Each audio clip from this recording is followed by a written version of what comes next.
Di saat banyak perusahaan besar sibuk kabur mencari ladang aman karena takut dihantam regulasi, ada satu orang yang justru memilih berdiri diam di tengah badai. Namanya Susilo Wonowijojo, pemimpin dari Gudang Garam. Banyak analis menganggap keputusan yang diambilnya terasa nyaris tidak masuk akal. Bayangkan saja, industri rokok selama bertahun-tahun terus dikepung tekanan dari berbagai arah.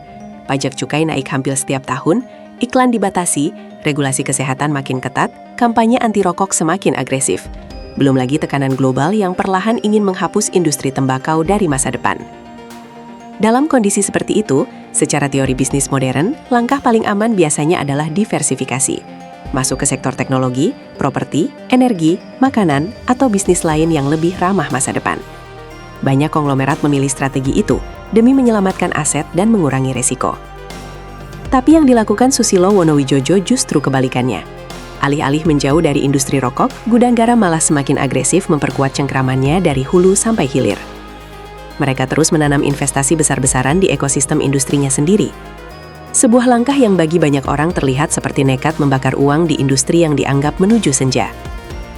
Namun disitulah letak permainan kelas berat yang sering tidak dipahami orang biasa. Susilo Wonowijojo tampaknya sadar bahwa ketika regulasi makin ketat, sebenarnya yang terjadi bukan sekadar tekanan bisnis. Itu adalah proses seleksi alam. Regulasi mahal hanya bisa ditahan oleh pemain yang punya modal sangat besar, distribusi kuat, dan efisiensi tingkat tinggi.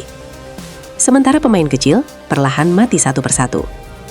Artinya, semakin berat aturan dibuat, justru semakin sedikit kompetitor yang mampu bertahan. Dan ketika kompetitor mulai berguguran, pemain terbesar otomatis akan menguasai pasar lebih besar lagi. Inilah yang disebut banyak pengamat sebagai strategi extreme specialization. Bukan menyebar fokus kemana-mana, tapi justru memperdalam dominasi di satu industri sampai level yang hampir mustahil disaingi. Strategi itu terlihat jelas dari langkah luar biasa mereka di Kediri.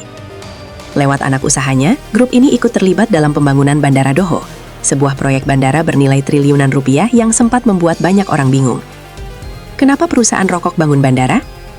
Padahal kalau dilihat lebih dalam, langkah itu bukan sekadar proyek prestis. Bandara berarti konektivitas, konektivitas berarti logistik lebih cepat, logistik yang kuat berarti distribusi makin efisien. Dan distribusi adalah nyawa industri rokok.